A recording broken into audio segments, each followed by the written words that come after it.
umubyeyi wacu mubona utera shahora umubyeyi ukuntu mubona afungura tuzashoboka ubona tutazashoboka rego wa mukobwa umuntu utari nyoko ntabwo aba ari nyoko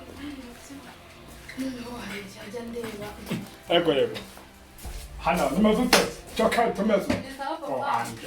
nimaze utese mwagane okay rero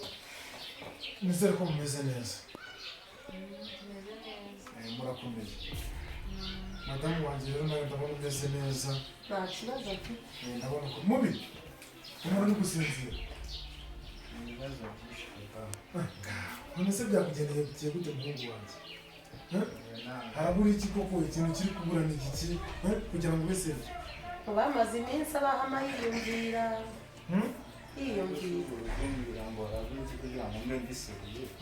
ubu ntabwo ushobora kubamo umwana wawe rero icyo mvuga okay tutagiye mu magambo menshi no gutinda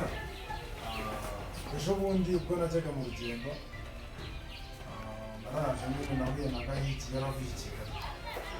baje tuganira mu by'ukuri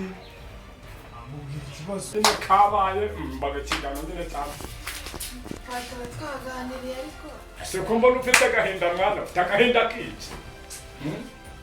agahinda ko mbona wababaye ibintu bihari ushaka iki wabura hari igihe nyine hari igihe oya cyo mbwira siko ndi papa wawe wambwira nta kibazo umenye ngo ibintu biri hehe nyine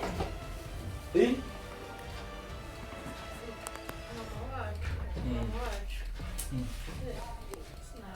ntabwo nyine muri iyi minsi turi kumvikana kubera iki se nyine cyo mbwira ikibazo gihari